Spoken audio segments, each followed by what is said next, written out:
Hello guys! Magandang araw po dyan sa lahat guys. Ito po yung DJ Maki 101.1 Team Power Flowers po. Kung gusto niyo po ng mga kabakbakan yan guys, sali lang po sa Team Power Flowers. Mga legit backer po yan guys. Hello dyan sa mga hanat at mga kabebe, mga mahal dyan sa buhay. Kamusta po kayong lahat? I hope okay lang po kayo.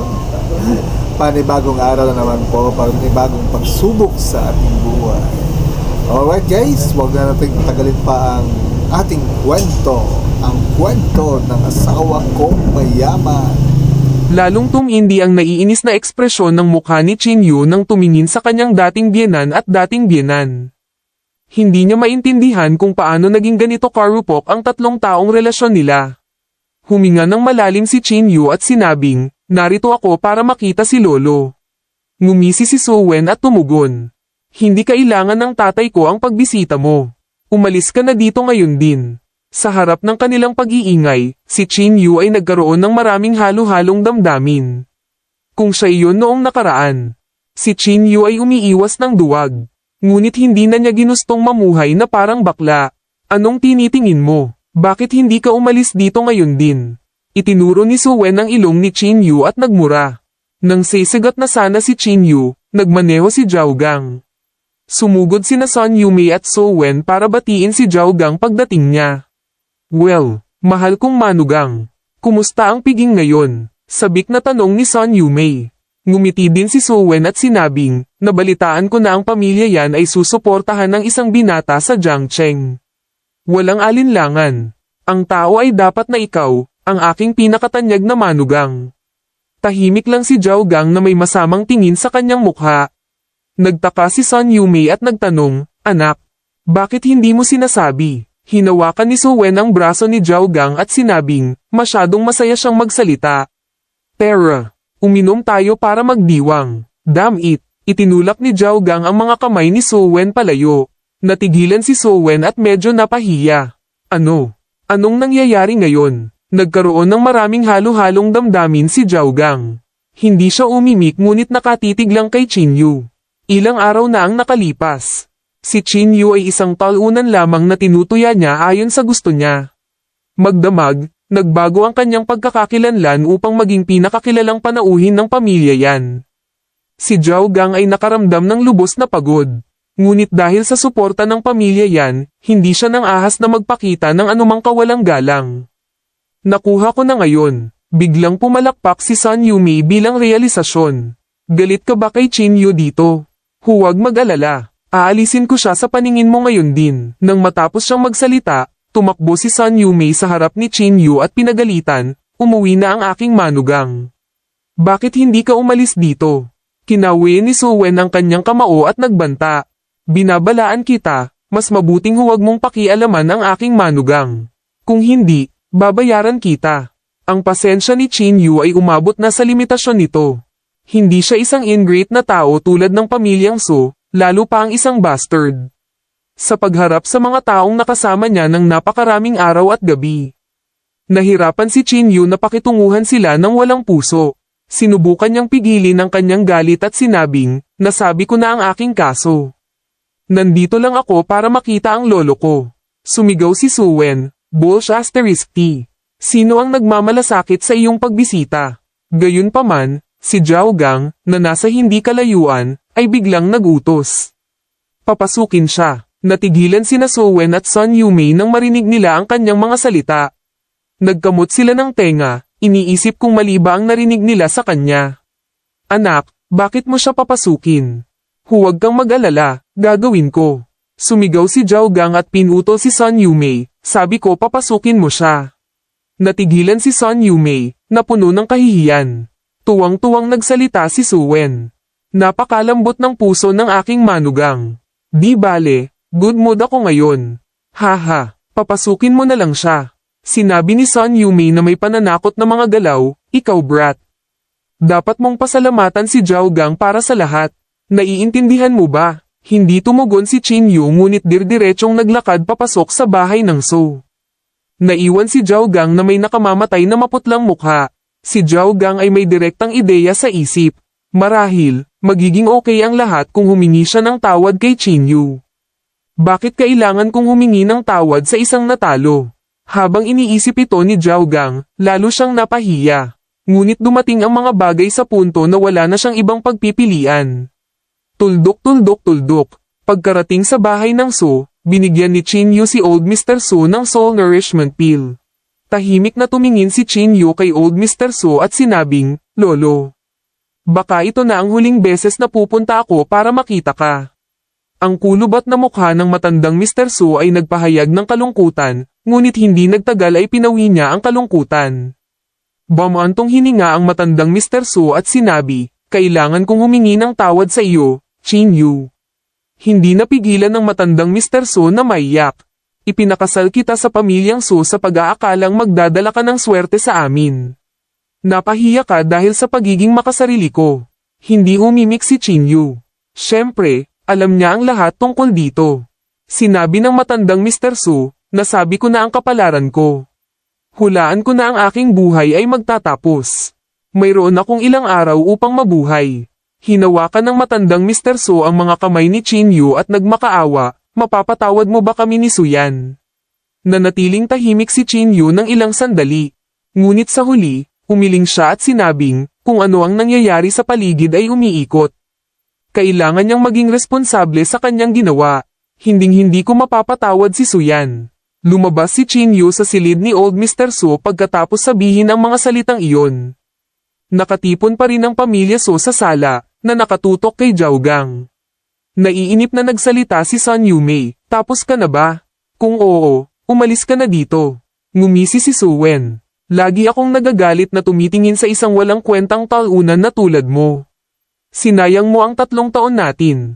Tingnan mong mabuti ang Zhao Gang. Siya ang napili ng pamilya yan. Ngayon tingnan mo ang iyong sarili. Ang tanging halaga mo ay ang paglalaba at pagluluto." Noong una ay gusto ni Chinyu na huwag silang pansinin. Ngunit hindi na niya nakayanan matapos marinig ang mga katagang iyon. Malamig niyang tiningnan ang pamilya Su at mapait na binigkas ang bawat salita, "Loser. May sasabihin ako sa iyo. Ako ang pinili ng pamilya yan, hindi si Zhao Gang." Ayaw makipagtalo ni Chinyu sa pamilya Su, ngunit nilagpasan nila ang linya.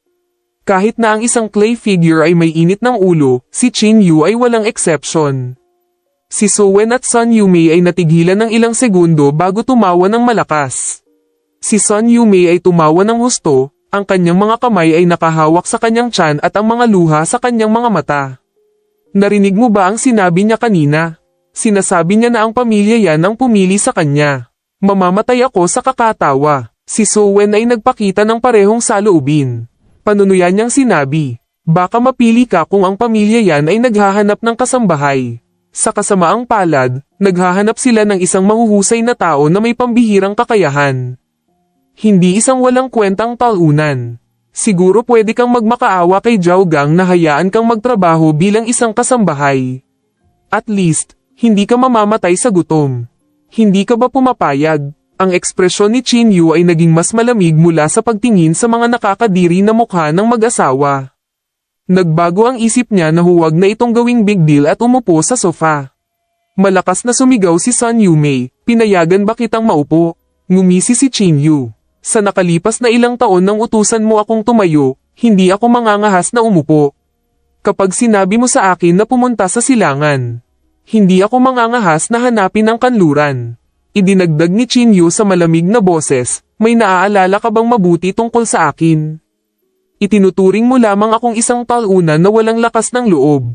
Sa wakas ay natanto niya na ang mundo ay hindi nagpakita ng awa sa mga tapat na tao. Ang mga kinder na tao ay madalas na ang mga nambubuli. Sabay tumayo si Su Wen na parang aatake. Naiinip na sumigaw si Zhao Gang, "Tama na.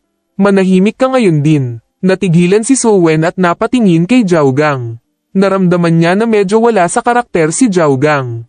Gayunpaman, sumunod si Su Wen at tahimik na umupo sa gilid. Huminga ng malalim si Zhao Gang at sinabing may pilit ng ngiti, "Chinyu, kasalanan ko ang lahat. Mangyaring huwag yumuko sa parehong antas tulad ng sa akin. Dapat tayong makipag-ugnayan sa hinaharap."